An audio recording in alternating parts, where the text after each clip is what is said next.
So, good morning, folks, and here's your tropical update. And there's been a lot of talk on social media and things like that about potential tropical development in the Gulf of Mexico and off the southeast coast, right? And if we start off with this, I'm going to go right into it here. This is your European model, right? And it shows a low pressure off the coast, southeast coast here, and maybe some enhancement down here in the Gulf of Mexico. Okay, this is European model. Okay, low pressure offshore here. Now, does that mean it's tropical? Not really. You see, it kind of hangs out here offshore, right? And we don't see anything really developing in the Gulf at this point. This is Wednesday, June 3rd. And you see there's some disturbed weather in the Gulf of Mexico here, but no specific indicator of coherent low pressure, just a lot of disturbed weather. And one thing I want to show you here, take this off, is we have a trough offshore here that is interacting with this moisture and spinning up this low pressure here. So lots of dry air, and I'll analyze that as part of this. But anyway, this is June 3rd, and you see a surface low developing here and just some disturbed weather in the central Gulf. That low spins here, kind of gets stuck, right? I guess you would say, but not doing much. You have high pressure that is, let me turn this off, high pressure and control here in the southeast, preventing this from really going this way, right? Just some disturbed weather here, but this high pressure is dominating the region at this point and shunting all the moisture up this way, okay? So any moisture associated with this will likely go up here, and it'll be tropical moisture, like just heavy rainfall. And we know about that already with excessive rainfall outlook into next week. These areas will be favored. You can see where all the moisture is here, but kind of void here in the southeast with this trough offshore, surface low here, okay? And eventually that surface low moves out. And the European doesn't show anything developing here in the Gulf. We're still in the southeast here, still under control, high pressure. So that's preventing any systems from really making its way in here. Now let's look at the GFS. I'm using operational runs because this is within the week period here. And I'll maybe go into some short range models too, right? So the GFS is the American model, right? And it also shows pretty soon here, surface low developing offshore, enhanced moisture in the Gulf, okay? That surface low is shunted away with this trough on the East Coast. Moisture along the Gulf Coast, maybe a weak surface low here in the Gulf, okay? It wants to spin up this surface low way to the east here. The trough placement is definitely different. Broad low pressure in the Gulf. The GFS is notorious for spinning up systems here, and it's not doing that. All you're talking about here is enhanced moisture going up this way. Okay. High pressure is centered in a different location according to the GFS, more here, and hence we have the moisture further to the east and up into here, into Friday of next week. So both of these operational runs don't really show anything. Okay. I'm going to go through all the operational runs. How about the European AI? Let's go back a little bit. Initially, get a low, forms offshore here. Could bring some heavy rain along the southeast coast, but that doesn't mean it's a tropical threat, right? It swings out once it developed that other low here, right? Right off the southeast coast. Could have some rain along the outer banks here. This is June 5th, and that moves out. High pressure firmly control here. You see the moisture and where it is, okay? So you have your biggest moisture, biggest moisture here. High pressure and control. And that's because we have this trough here that's, we have kind of a wedge of drier, cooler air moving down, right? More stable air. And it can illustrate this a little bit better if we look at this closer. You see right here, more moisture. Eventually, high pressure pushes in, drives all that moisture down to the south, the Gulf, and to the west here, and to the east. So that's European AI. AI GFS develops that first surface flow, moves it out. Second surface flow, a little further to the east here, high pressure and control. Really not much to worry about here. Now moving on to the Canadian. What's it show? They really, all of them agree you get a surface flow here, but it moves out quickly. The first one. Second one, it really doesn't want to develop anything. It has a kind of a different look to it, right? So now moving on to the Icon, another global model. It doesn't go that far out. So now looking at a mesoscale model, let's say like the NAM 12 kilometer, that goes out roughly 60 hours. I don't like to use this necessarily all the time, but it's a good model to use in this case. It covers the continental US, develops that surface flow here, maybe another one, right? And then it develops this one offshore here and wants to have the surface flow right off the southeast coast, all right? Now, if we look at the NAM 3 kilometer, it doesn't go out that far, right? So a couple of surface flows here, which could bring impactful rain to the southeast, but nothing tropical in nature, right? At least right now. Going back to the global model, let's just look at the European, and let's just say we get to the surface flow here, okay?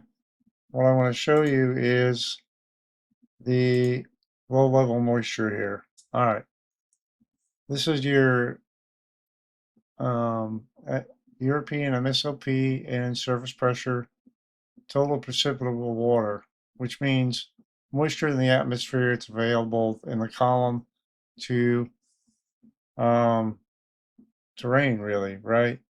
And the browns indicate dry air. All right. So take this off. See this brown right here? Dry air. The only moisture, it wraps around some moisture here right into this area. So even if we do get a low pressure develop here, it's likely not tropical in nature. Usually you have a lot of moisture throughout the column. Even if it does get, it might get subtropical here, possibly. All right. And I can illustrate this by, let's go back a little bit in time. And this really illustrates the wedging effect here, okay? See the dry air here pushing down from the north. This is June 2nd, okay? European model. Dry air and browns. It's acting like a shield, right? Keeping any real moisture out of our area, okay? And you can see the wind barbs at the low levels where they're blowing from the north. Not favorable at all for tropical development, right? Could get something weak offshore, don't get me wrong. You see that push of air down to the southeast and that surface flow getting going here. And, you get a surface flow here developing primarily because you have this flow from this way and you have this flow this way, right? So you have cyclonic turning here. All right, now, one of the things we can look at too is vorticity. Let's look at vorticity. Broad vorticity maximum here at 500 millibars. Let's look at 850, which is a little closer to the surface. That broad surface flow out there, right? So let's look at 700 millibars, right?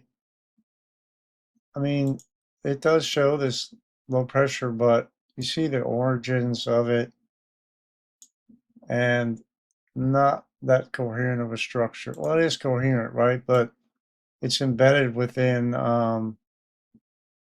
it's not really a focused circulation here.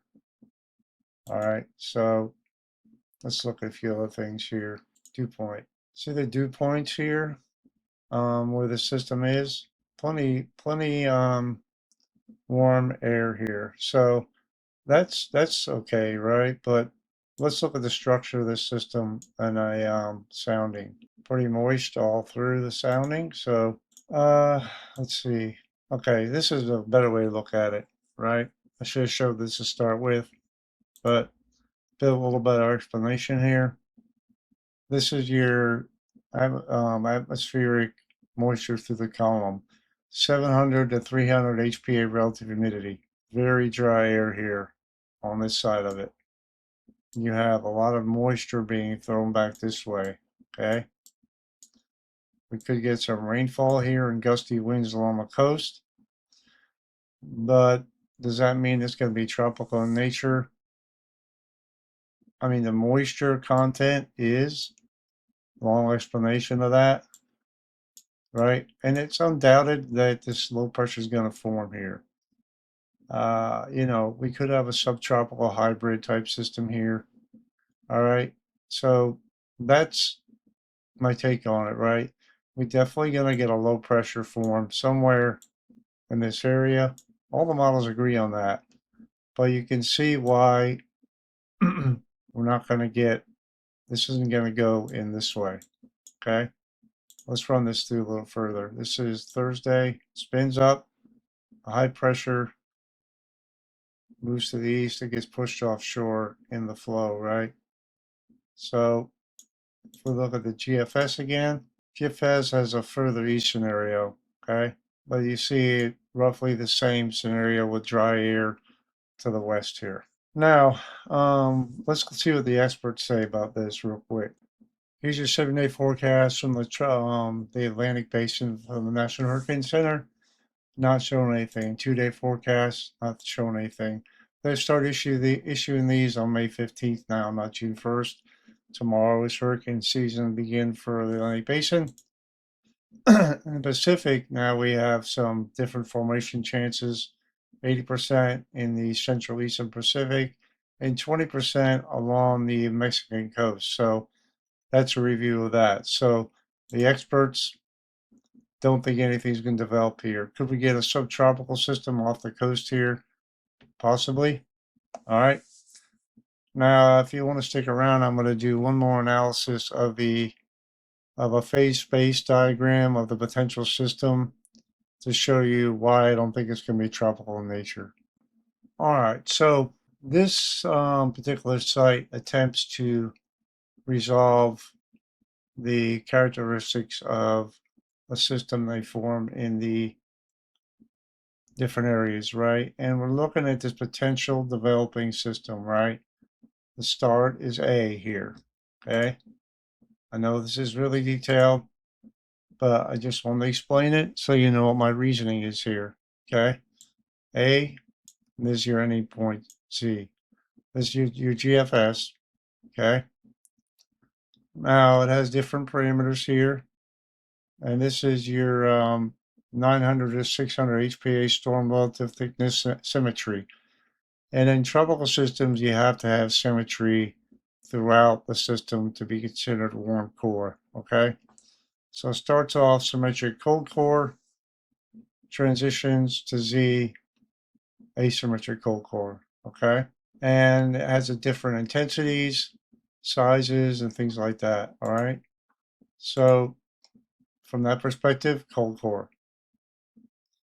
Here's 600, 300 HPA thermal wind. Remains deep cold core for its entire life cycle here. Now, for complete SST and track according to GFS, see it starts on potentially warm enough waters here, right on the edge of the Gulf Stream. Stays within that corridor, so that'd be somewhat favorable for development if we're just talking about sea surface temps being around nominal levels here. Here's just another look at this, the current track, and sea surface temps. So different model, NavGem, so it's pretty much the same thing. Deep cold core during its entire life cycle. So that's what the tools I use. I went to the weeds a little bit here. Hope y'all got something out of this. I love talking about the tropics, so that's my take on potential tropical development along the East Coast in the coming days.